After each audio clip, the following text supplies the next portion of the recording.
Hi, welcome to the Newbery Chronicles. This is a podcast where two people read through Newbery medal-winning books and then we talk about them. So I'm Michael. And I'm Rebecca. This time, we're talking about Caddie Woodlawn by Carol Ryrie Brink. I thought it was Rylie the entire time I was reading this book. I did too. But it is Ryrie, which won in her book Caddie Woodlawn won in 1936, the Newbery Medal. Before that, we're going to jump into some things that we read recently over the past period of time since our last episode. Rebecca, start us off. All right. I read a book that tore me to pieces called Monday's Not Coming by Tiffany D. Jackson. She stayed up very late reading this book. I did, and it was worth it, and it was very sad. It is a YA novel that's written about two middle school girls who are wonderful friends. One of the friends goes missing. She's just not showing up to school for a long time, and everybody kind of writes it off. And this friend never gives up finding her friend and getting to the bottom of the truth of where she is. And I'm not going to give anything away, but to say this book was very, very good and very heart-wrenching. And around the time that I was reading it, we were on vacation and I couldn't find my daughter for a second and I got really scared. She's okay. Anyway, I would be interested in finding other books by this author because I really enjoyed it. Unlike a lot of YA that I've read, this one I felt was very well written. The story was very engaging, and the flow of the book was very good. It just keeps you interested the whole time, and there is even a twist at the end, which I found to be really insightful. So anyway, I highly recommend this book, but it is very intense and deals with some pretty extreme child abuse, so don't read it if those things are going to be difficult for you. I read The Message by Ta-Nehisi Coates, which is a collection of essays that I'm trying to give a good through line of what the book is about, but it is very good. And this book has gotten a lot of flack about some of the things that Ta-Nehisi Coates says about the Israel-Palestine conflict, but I think he does a very good job, as he always does, of telling the truth. He's just very poetic in his writings. Obviously, he's a trained journalist, but really calls into question what the role of a journalist is, and I think honors that role very well by telling the truth with a very beautiful story, by using individual people's voices in his work. So, and that is only one chapter of the book. There's a lot in the book before that I think nobody's really talking about because they don't like the conclusions that he makes at the end. But I thought it was a phenomenal book, as all of his are. I read Commonwealth by Ann Patchett, which now means I have read every book by Ann Patchett. Man, Alexander wept because he had no more lands to conquer. Well, she's still alive. She's going to keep writing. I know she is. Except one book that she wrote about Nashville because I just don't need to read it. But Nashville, like the city? Yes. She wrote a book with somebody else about Nashville, but I don't feel that I need to read that. Anyway, this book was very good. She calls this an autobiographical novel because it's about two blended families that become blended through an affair. I hated pretty much every single character in this book, but I really enjoyed the story and examining how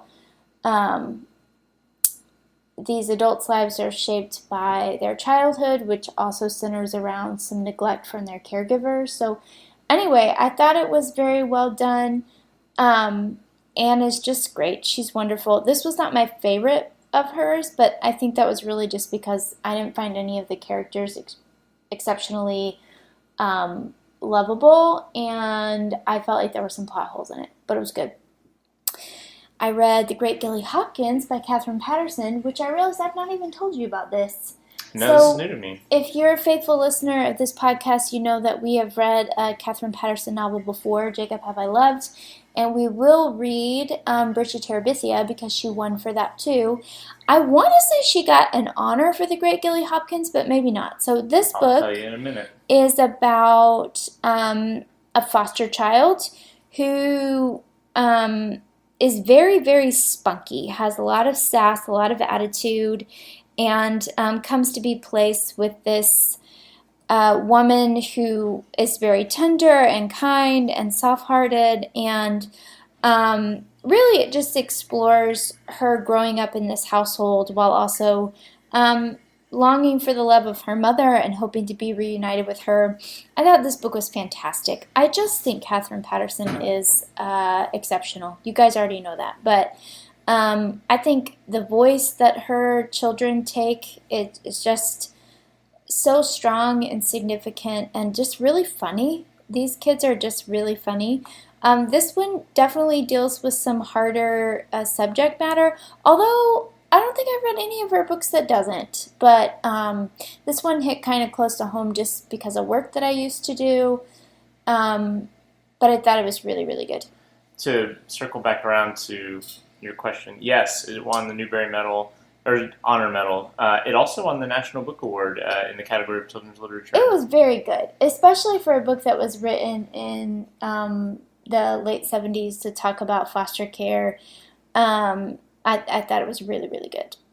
I read A Well-Trained Wife by Tia Levings, which I don't really want to talk about because that book also tore me apart, but it's about Tia Levings' journey out of fundamentalism and out of an abusive marriage, and just really grapples with the world she grew up in. And while I did not grow up fundamentalist, there were a lot of some overlapping ideas, especially about gender roles and women in the church and in the home. This book was extreme, very different from my experience. I want everybody to hear me saying that, but I think it's hard when you hear stories that are this extreme and know some of the books that she's reading or the people that she's listening to or the people that whose messages are being shared in her church. So it just hit really close to home.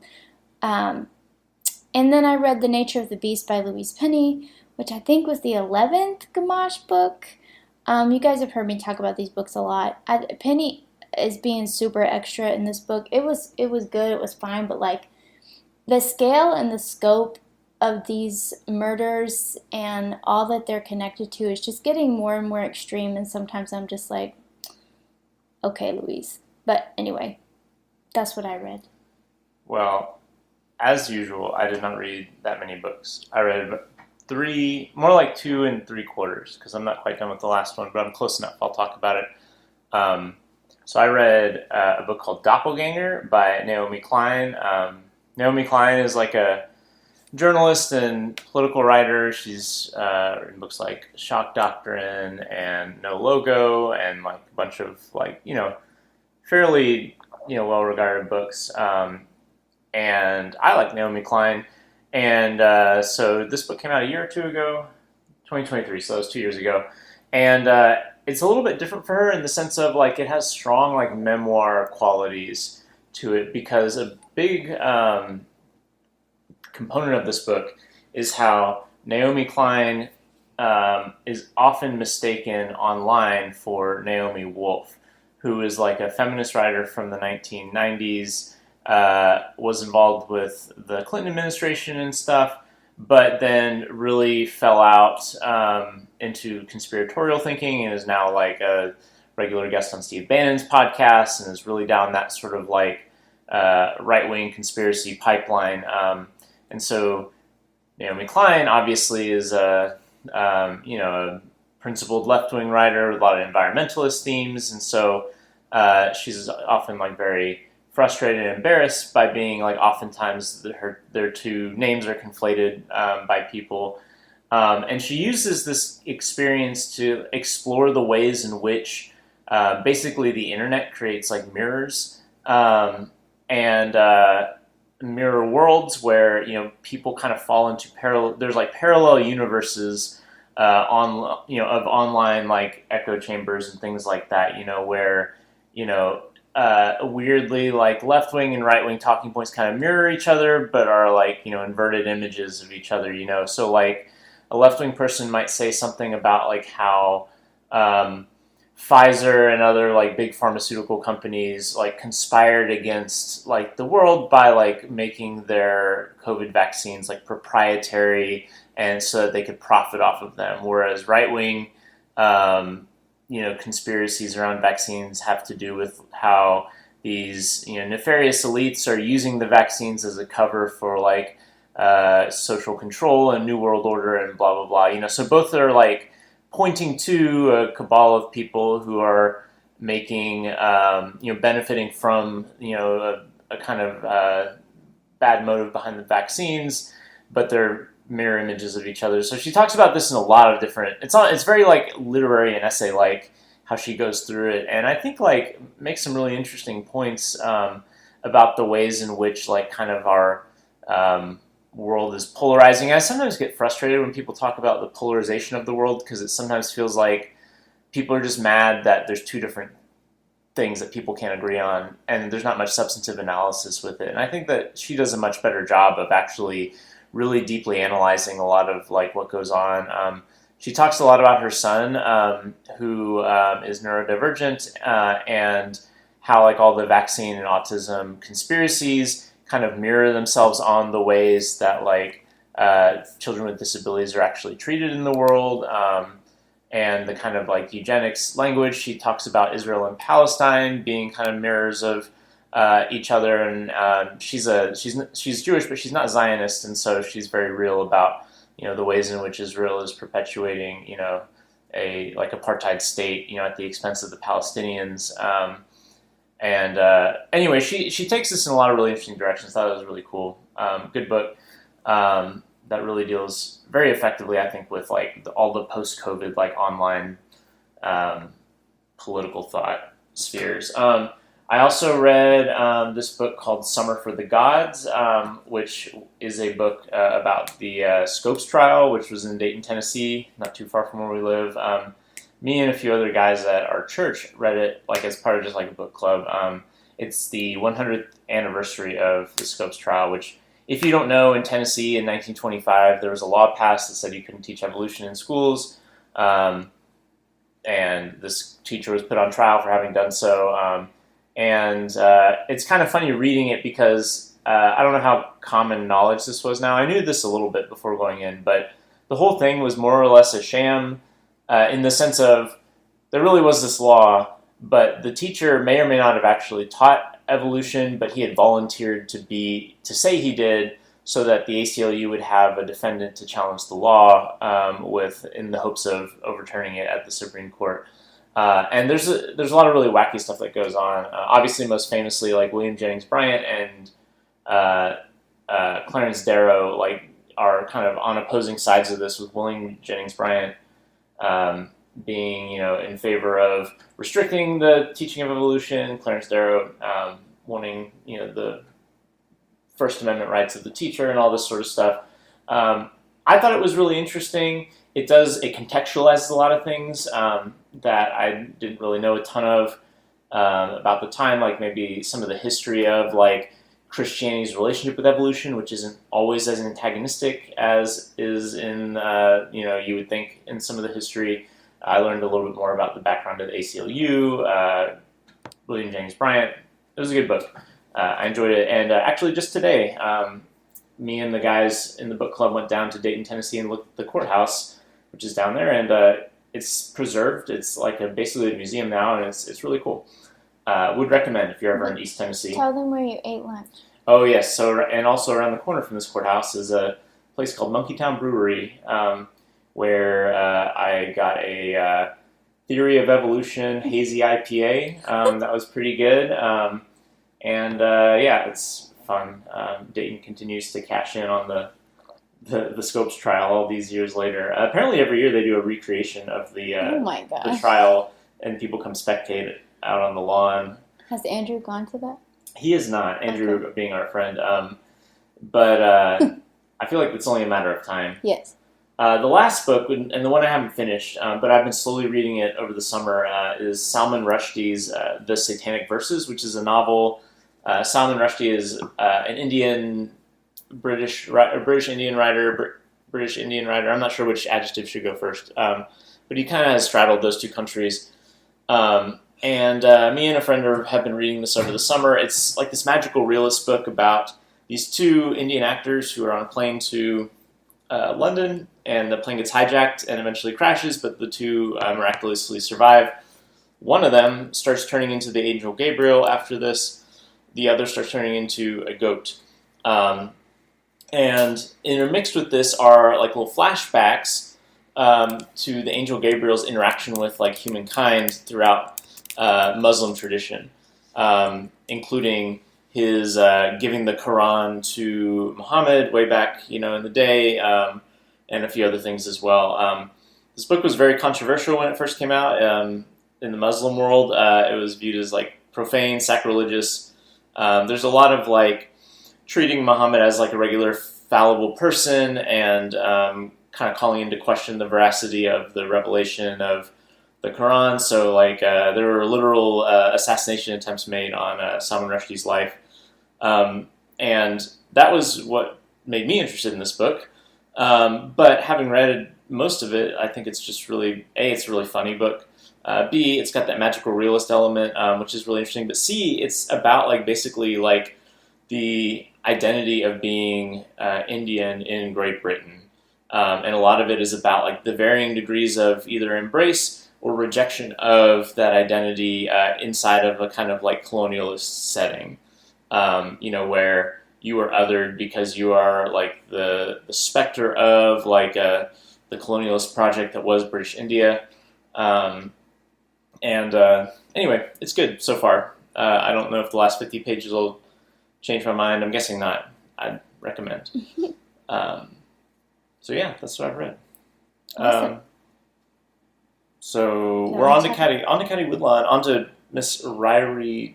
Now I can't even remember any other part of her name. Because I get to talk about her, so you don't have to. Please talk about her. So let me tell you about Carol Ryrie Brink. She was born in 1895 in Moscow, Idaho. An old fogey. I know. She was the daughter of Alexander and Henrietta Watkins Ryrie. Her father was an immigrant from Scotland, and he was the city's mayor. Her mom was the daughter of a prominent doctor. Was the daughter? Did I say I was about to say the doctor of a prominent. Sorry. I guess the doctors need doctors too. She was the daughter of a prominent doctor, William Watkins, and her mother was Caroline Woodhouse Watkins, who was the inspiration for the character Caddie Woodlawn. Carol's dad, this is very sad, died in 1900, and her mom remarried. But then her mom's father, the very Dr. William Watkins we were just talking about, was murdered. If only he had had a doctor. And, well, he was murdered in 1901, and then her second marriage failed, which led to her mom dying by suicide. What does failed mean? Like, I don't know. That's all Wikipedia said, is her marriage failed. And it seemed to, whoever wrote that article was trying to connect her dad's murder to her marriage ending. Like, I guess I don't know, maybe she couldn't cope. But she died by suicide in 1904. It's horrible. Yes. Because of this, Carol moved in with her grandmother, Caroline, and an aunt. And her grandmother told her stories about her childhood growing up, which inspired the novel. So Carol first started writing for school newspapers and yearbooks. She attended the University of Idaho in Moscow, but she eventually graduated from UC Berkeley in 1918. The same year she graduated, she also married Raymond W. Brink, who was a math professor that she had met in Moscow 9 years earlier. And when we say Moscow, is that how they say it in Idaho, or do they pronounce it some weird way? I've never been to Idaho.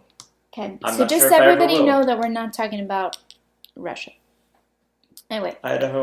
Moscow, Idaho. Yes. There's a Moscow, Tennessee, too. What is all the Moscows? I don't know. It's the communist invasion, I'm sure. It's got to be. So they moved to St. Paul, where he had joined the faculty at the University of Minnesota, and they lived there for 42 years. So in her family, the name Caroline or Carol has been given as a first or a middle name to the oldest female child without interruption for at least 7 generations. That's wild. Kind of cool. And the house where Caddie lived is now a historical site in Wisconsin. What did you say, Dunville? Well, so they said Dunville in the book, and there was a place that was called Dunville. It's now like just an unincorporated area. Yes, it's because the same place. The city, or the town, like burned. Oh. Like all the buildings that were there, like burned in a series of fires.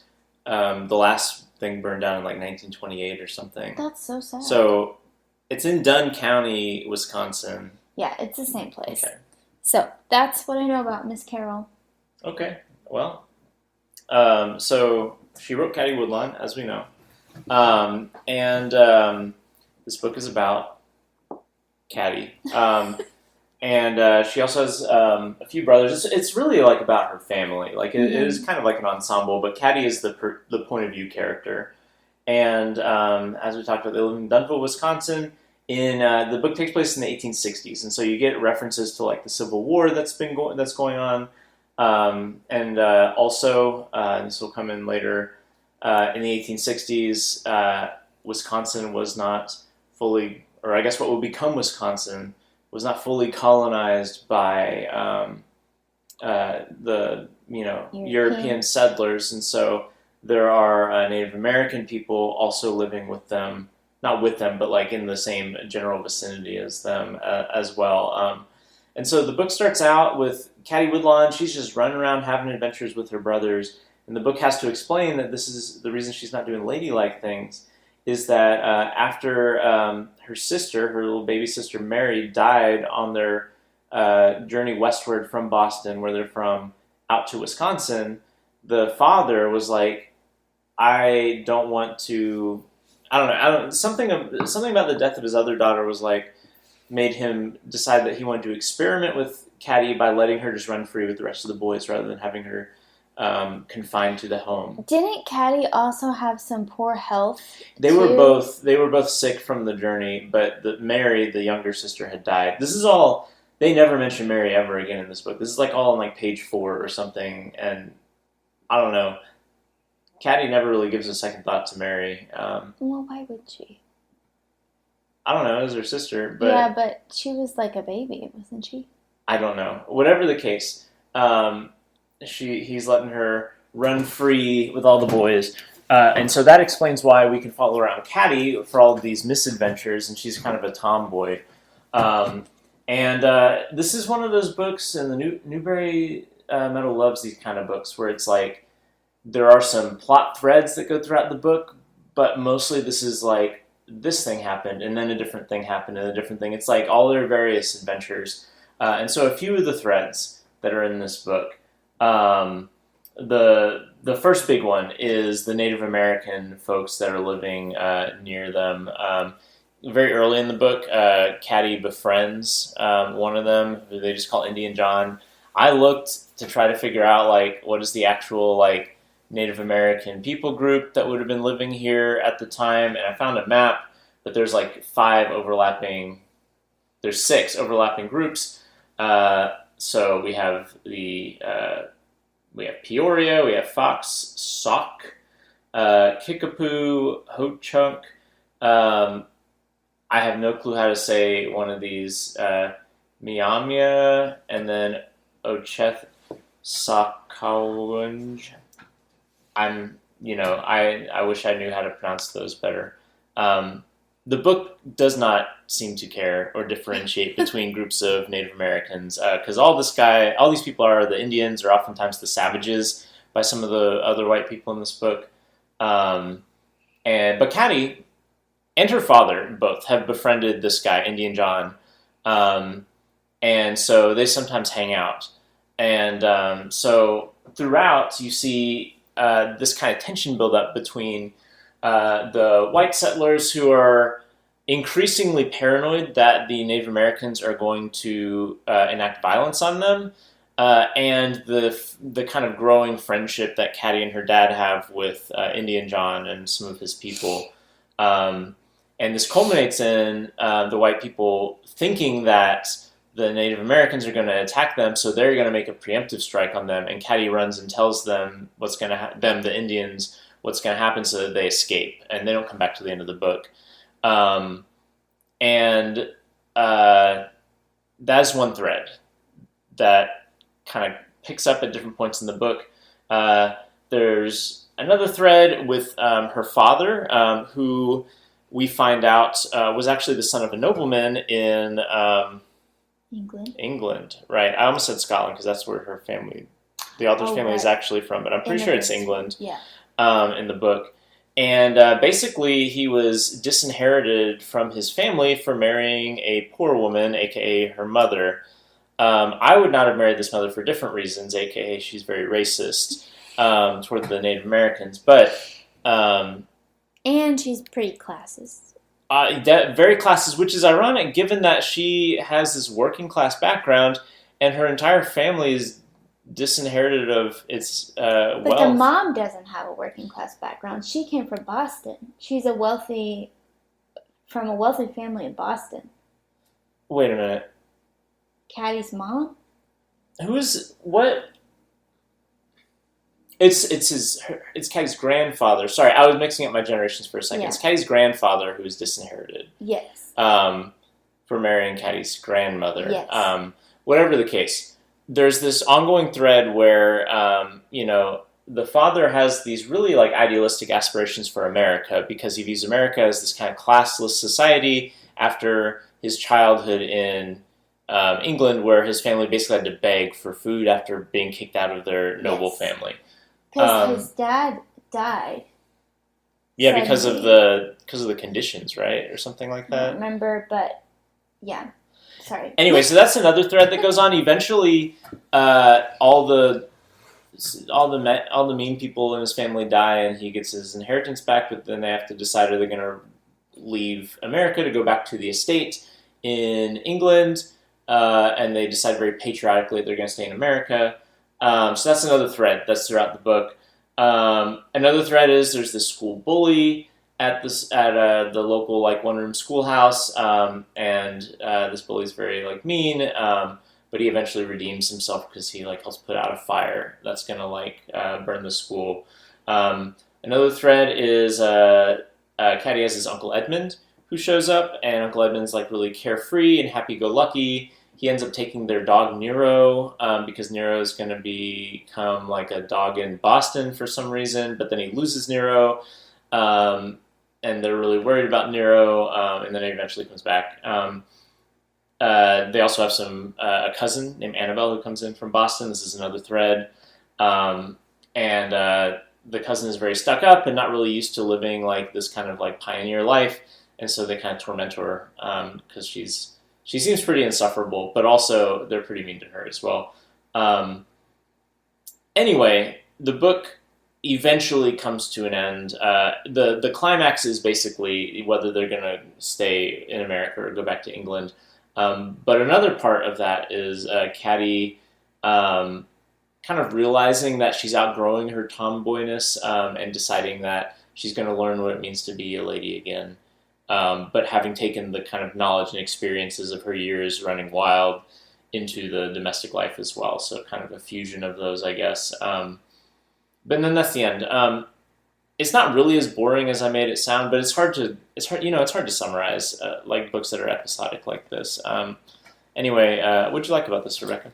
Well, this book was a childhood favorite of mine. I really liked this book. I read it several times when I was a kid, and I think the reason why I loved it was just Caddie as a character is just somebody I loved reading about. Somebody who was a girl, but she was adventure-seeking, and she was rowdy, and she had compassion for her indigenous neighbors, and she just had a lot of fun with her brothers. I just think she's a really vibrant character, and I really liked her. I really like the sibling relationships, especially between Caddie, Tom, and Warren, because that's who we see the most of, just them gallivanting around, and just the fact that like Caddie was a girl, but it didn't like hold her back from a lot of stuff because, I loved that aspect of it. I think overall it's a really fun story with fun adventures.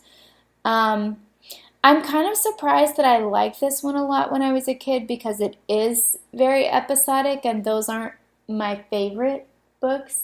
But I think because there are those through lines that you mentioned, I think that redeemed it for me. Well, and it's like I don't want to put words in your mouth, but just like it's more character centric. Like if you think Yes. about the other big children's books set in Frontier, Wisconsin, which is The Little House in the Big Woods, that is very much like what was it like to live as a pioneer? Yes.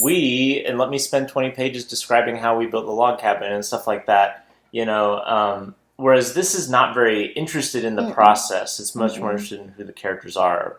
I don't know if that appeals to you more. I think so. I also just loved books that feature one room schoolhouses. I don't know. I've always loved those. Those I teachers, I can't imagine having like 5-year-olds in the same building as like 12-year-olds or Oh, something. or then adults who were just coming to Yeah. school, like, no, it would have been crazy. But for some reason in stories, it always sounded really fun to me. So anyway, I liked when they have like this play where they have to recite things that they've learned. And I don't even remember what Caddie um, memorized, but her brother was trying to say, if at first you don't succeed, try again. But his brother made a joke out of it. What was it? If at first you don't fricassee, fry a hen, Oh or yeah, something that's like right. I do that. remember that. And it was so funny. And so little things like that that I just think they're really fun and funny. And I also love the illustrations in this book. That is something that I had forgotten about until I was rereading it. And like, I'm glad we got to read my childhood copy because it's the same illustrations that I had. I don't think these are probably original because I they don't think look I like they're remember from the reading about that 1930s. there was like another edition Yeah. that like upped the like modernized illustrations. Yeah, so like this is probably the 1973 illustrations by Yes. Trina Shart Hyman. Yep. Yeah. I really like them in my copy. I think they're nice and yeah, that's what I liked. I liked a lot of those things as well. I did like. We can get into the Native American uh, themes later with the negative as well. Yes. But like, I do. When I opened this book and I first started seeing them encounter like indigenous people, I was like, oh man, it's gonna be one of these, and it kind of is. But the fact that the protagonist and the narrator of the story are openly sympathetic toward the Native Yes. Americans and like is a major component of the book that they save the Native Americans from like a basically like a massacre at the hands of the settlers is very nice.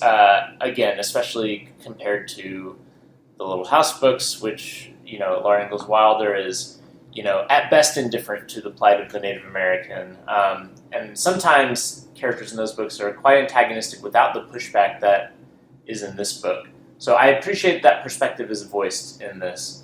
Another thing I like, you mentioned like the jokes and all that. There's like quite a few chapters, especially in the middle section of this book, where the plot kind of becomes very just kind of nebulous and drifty, where it's like just dedicated to like what was life like, but not in like a very process oriented way. It was like what kind of songs did they sing? There's this part where one of the brothers is telling like a fairy tale he's making up on the spot, like while they are doing farm work, and the fairy tale is very like it's very like Brothers Grimm, super violent and kind of cruel sort of thing. It's just fun, and I really like that. I mean, like there's a sense of what is the community like, and what is their culture like here on the farm, like in Wisconsin, and I think that's really nice. And there's a foreword in this book by the author, Miss Brink. I can't remember. Ryrie, Carol Rylie. Why is it so hard for me to remember? Because it's yeah. Anyway, in which she talks about how like her grandmother had told her a bunch of the stories and everything, and her grandmother apparently was really impressed at how well she captured life. And her response is, "Well, this is how you told it to me." And so like you can see that kind of sense of like lived-in quality with a lot of this stuff that I think is really nice. I also do like the structure of this book. I was kind of like, maybe being flippant earlier about like how it's just like, and then this thing happened, and then this thing happened. But I do think that like the structure works well in the sense of like there's a fairly, straightforward plot at the beginning of the book that kind of opens up and becomes, a lot more, like I said, nebulous and open in the middle of the book, and then at the end of the book it kind of tapers back down into something a bit more guided again. And I think that that's a really nice structure because it allows for the characters to breathe and kind of you inhabit the world with the characters, especially in the middle of the book once you've met them. But it also kind of gives a book-ending, through line, and I think that works pretty well as well. So there was two scenes that I forgot that I think kind of give context for what we're talking about with the sibling relationships, or what I'm talking about. There's this scene where her older brother Tom is starting to like this girl named Katie, and like spends all his money to buy a Valentine for her. And it's like this moment where Caddie realizes like, oh, there's a whole world outside of our little magical world that we've created that, Tom is interested in this girl who I don't see why he would be interested in her, because she's not adventurous like us and she doesn't do fun things like that like us. And I just think that's part of like growing up, is realizing that people contain multitudes, and like she ends up really liking Katie and becoming her friend. We don't see their relationship really take off, but just her starting to grapple with like everything that I see in this person is not all that there is. And I just think that's like such a fundamental part of getting older that I think Brink captures really well. And then there's this other part. So Henrietta Hetty is like following, which we know her mom was named after that character, probably because Carol Brink's mom was Henrietta. Anyway, so Hetty is like always following Warren and Caddie and Tom around, and they're kind of like in the beginning like, oh, that's my kid sister who's going to tell on us if we do too many things, because she is kind of a tattletale. But like Caddie realizes at the end that Hetty really loves her and looks up to her and wants to be close to her, and so she decides to kind of take more notice of her and take her under her wing, which I thought was really touching. Well, doesn't she almost die? Doesn't she like fall into the ice or something because she's trying to follow them? Yeah, but that happens early on, which I wonder if Louisa May Alcott, well, no, she would have come first. So, I don't know. That scene just felt a lot like the scene in Little Women where Amy falls in the water. So I don't know if Brink borrowed that from her or a similar thing happened to her grandmother.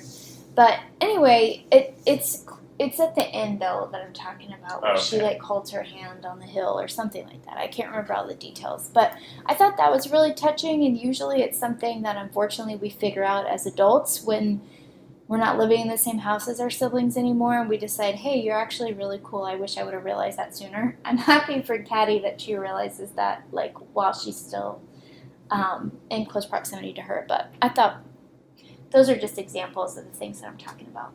Okay, gotcha. Yeah. What didn't you like?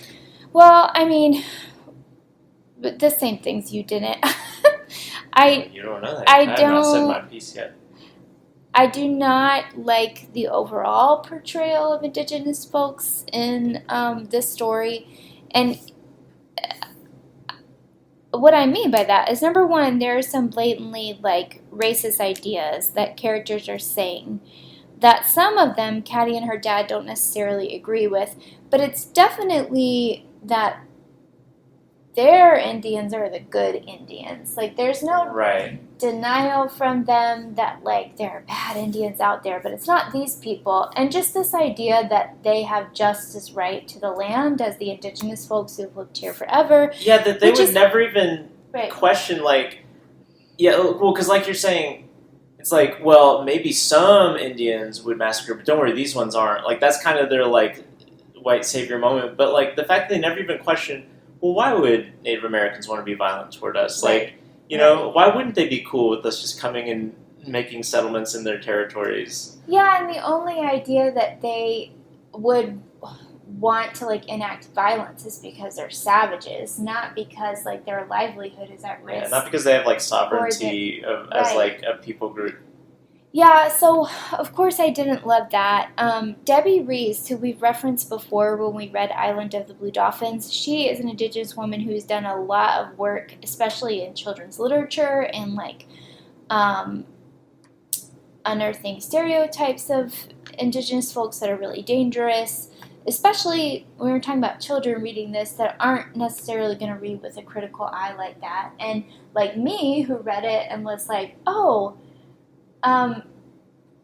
they had peaceable relationships with the Native Americans because these were good white people, you know, and like that maybe that's not the message that we should take away from these books. So she has written an article called Reflections on Caddie Woodlawn, Teaching About Stereotypes Using Literature, and she talks about her daughter reading this book in school and being really upset and them being able to talk about it. And just Reese explores ways that you could use this book more responsibly in the classroom by like assigning parts of it and having the kids like compare and contrast the way that the Native Americans are portrayed, what language is used for them, what language is used for the white folks, and how really what does that tell us and about what the author is thinking and people of the day would have thought about these people groups, which I think is really insightful. And they argue that like this book shouldn't be seen first as like a piece of literature because then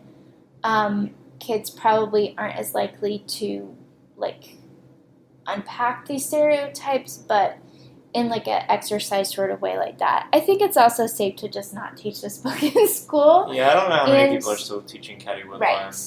This was like in the early 2000s. And just because I sometimes feel like people conflate like depiction and endorsement a lot. And so like I just want to be clear, like at least for me, my problem obviously as like a a white non-Indigenous person, so like there's that. But like my problem with the way that the Native Americans are portrayed is not that the characters in the book are racist toward the Native Americans, so much as the way that the narration itself talks about the Native Americans uses less humanized, like uses more dehumanizing language and has generally just like a lack of curiosity about their way of life. And again, like this is through Caddie Woodlawn's perspective, so like obviously it's through a white person's perspective as well. But as we just talked about, there's quite a lot of the book that is dedicated to, their own way of life. And, this having been like based on her grandmother's recollections from, 60 years prior, 70 years prior, like it, and I don't even know how much this grandmother would have actually learned about the Native Americans of, the western Wisconsin. Maybe there was just no information about this in order to flesh out the depiction of these people, but like the way that they're described, like they're compared to dogs, I believe, at one point. Like I think they talked about like when the white kids come into their camp, they like sniff them like dogs or something. Like just there's like little things like that that like indicate that the perspective of not just the white characters, but the actual storytelling itself views these people as like less interesting and less dignified than the white settlers.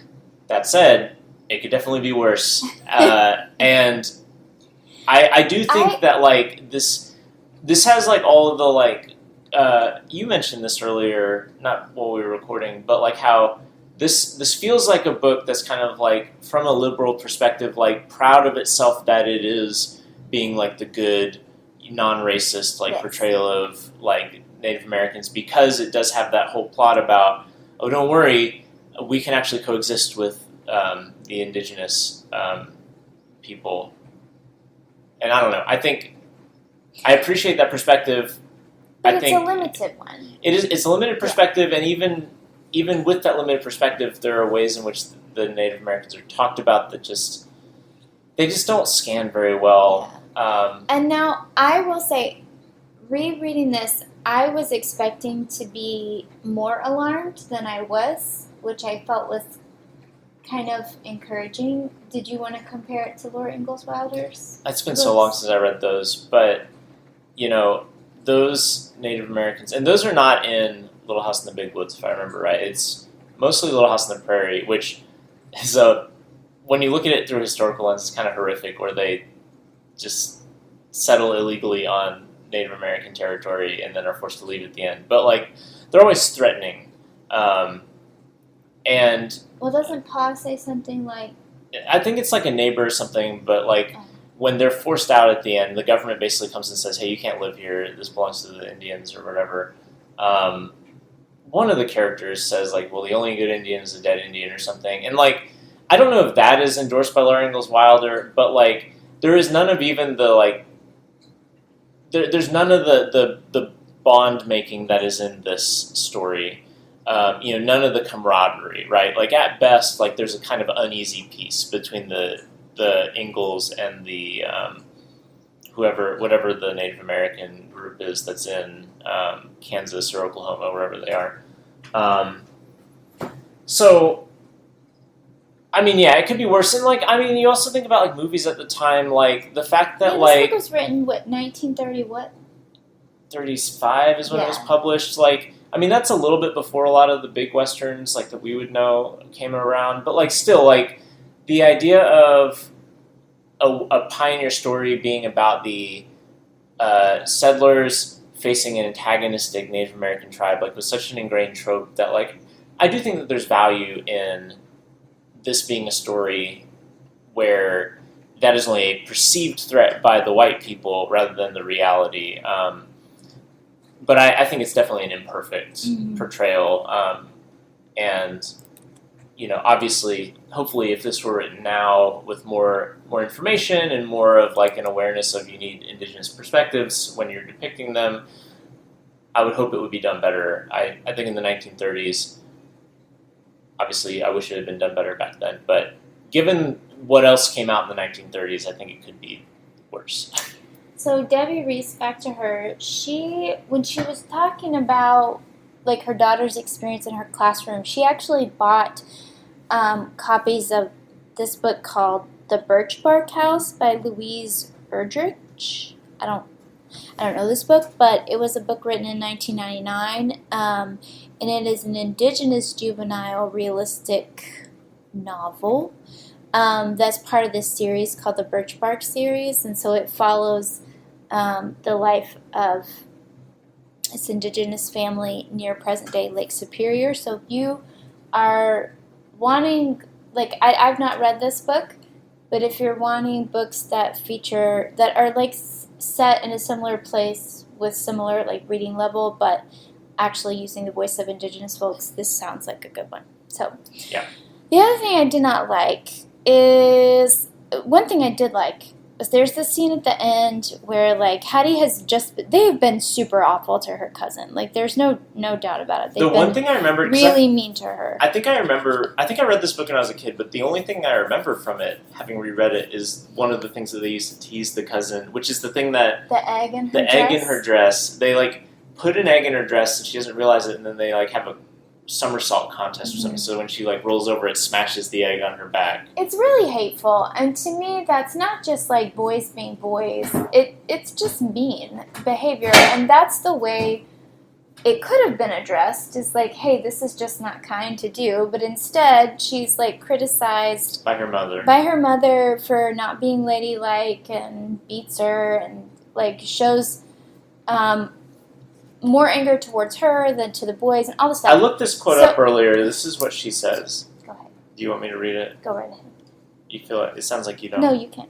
Okay, she says that a daughter of mine should so far forget herself in her hospitality to a guest that she should be such a hoyden, I don't know what that is, as to neglect her proper duties as a lady. Shame to her, shame, no punishment that I can invent would be sufficient for her. So after this, obviously she's really upset. She can't sleep. Her dad comes to check on her, and they have a little conversation that maybe it's time for her to grow up. Maybe she doesn't need to keep running around with the boys.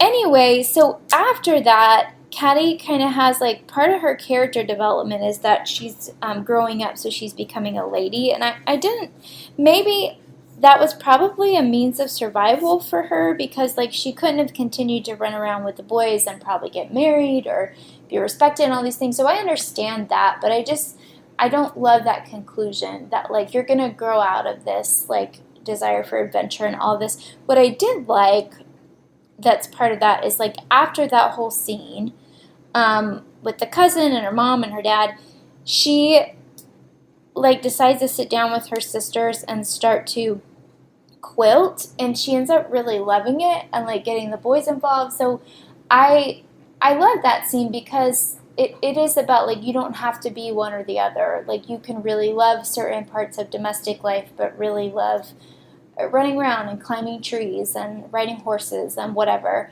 So I wish that the novel would have like communicated that more strongly, but I do think there is a scene that's like she's not changing completely, but she is like giving these things a chance that she stuck her nose up to at one point in time. So yeah, I didn't really like that either. I think like you said, it makes sense as like kind of survival. Like she would have to kind of conform to these societal expectations at some point. But I think to me it just doesn't make sense in the book why this would be the moment that changes her. Like I don't know, like the whole book, she has no regret at all about like running around with her brothers and being a tomboy, and she wants it to be like that. So I don't understand why her teasing her cousin and her mom being mad at her for that is the thing that causes her to realize I have to become more ladylike. That doesn't track with what I've seen with Caddie before. And maybe she, I don't know, here's what the dad says when he comes and talks to her. He says, it's a strange thing, but somehow we expect more of girls than of boys. It is the sisters and wives and mothers, Caddie, who keep the world sweet and beautiful. What a rough world it would be if there were only men and boys in it, doing things their rough way. A woman's task is to teach them gentleness and courtesy and love and kindness. And so I guess maybe the idea is supposed to be that, like, oh, I got too caught up with the boys and that's why I was teasing. And so in order to be a kind person, I need to be a lady, which I resent as a man. I feel like men can be kind. Her father's kind in this book quite a bit and not very rough at all. And so I don't. It just doesn't scan with me as a completed arc, even though it like is definitely the culmination of this thread in the book. Like there's not character development. It's like she learns a lesson and all of a sudden she's just different, which is not satisfying to me. Yeah, I agree. Yeah. Anyway, I think in a lot of ways is kind of a lovely way to end the book, because right after this is like them deciding what to do with the estate back in the old world and stuff, and they're going to stay rather than be rich, and I think, whatever America's problems are, like, if America is truly going to be the place it claims to be, it would be nice if more rich people abdicated their inheritance to, live a classless life. Even if they're doing it in territory that's already occupied. Yeah, maybe not at the expense of, There is very much the way that it ends is like, I'm proud to be an American. Well, I think that's the very last line. It's something like, it was always, wait, hold on. Looking toward the approaching rider, her face was turned to the west. It was always to be turned westward now, for Caddie Woodlawn was a pioneer and an American. Yeah, I kind of hate that. I don't like the patriotism. I don't like the sort of like manifest destiny, like westward expansionist element of it. Like, that's not good. But I do like the idea that, like, the family wants to stay here because they have built their community here. Right. They don't want to lose what they have, and that community ends up being more important than, like, the wealth and high status that they could have in the old world. And that is a nice ideal, and if American patriotism has to exist, maybe it could take something more like that if we can wrench it away from the colonial aspects of it, which is probably impossible. But, yeah. All right. Well, Rebecca, are you going to give this thumbs up or not? I think I am. With, like, again, with a lot of these books, read it with your kids if you have children and you're like and talk about these things. I think it's important to have a really good dialogue about this. I there's this really beautiful, I've talked about it on this podcast probably before, but there's this really beautiful new edition of Secret Garden that came out with these really beautiful watercolor illustrations, and there's also like footnotes throughout that's like, hey, this was a racist idea at the time. This is not why these things were this way, but like just kind of explaining like the biases that would have been present at that time, or like language that we don't use anymore because we realize it's harmful. So I wish a lot of books had footnotes like that. Maybe there's a copy of Caddie Woodlawn out there that does, but like I'm gonna give it a thumbs up with just the like caveat that I would want to have a conversation with my kid if they were reading this about what they were reading. Yeah, I think I'm also thumbs up. I didn't love it, but I did enjoy long sections of it, so it was pretty good. I will point out one thing I forgot to mention earlier is that there's a sequel to Caddie Woodlawn called Magical Melons. And I'm pretty sure I read it, but I could not tell you anything about it. Yeah, so if Caddie Woodlawn's really your thing, this is apparently not a sequel that takes place after Caddie Woodlawn. The first book is just like more stories of stuff that happened to Caddie and her family during this time period. So I don't know. I've not read it. It came out like later in the 30s, so it was like not significantly later in the author's life. So I would imagine it's kind of just more of the same. Yeah. But yeah. Okay. Well, that wraps up the 1930s again for us. Next time we're going to be in the 1940s. We're going to be reading Johnny Tremain by Esther Forbes, who won the Newbery Medal for this book in 1944. So she beat out Laura Ingalls Wilder. Beat out These Happy Golden Years, which is good because These Happy Golden Years is boring. That is, she is marrying. I didn't read as many Little House books. She's marrying Alonzo. They're not even really like pioneers anymore. They're living in a town because it was so boring. It was memorable. None of the survival stuff is there. They're not even like dealing with that long winter anymore. It's just like their courtship and getting married and like she's got to take care of a house and domestic life. So you guys just come back to see if Michael liked Johnny Tremain better. We'll see. Yeah, is Johnny Tremain better than one of the worst Laura Ingalls Wilder books? Gosh, you're ruthless. To be determined. Yeah, so that's it. Thank you for listening, everybody. Bye, guys.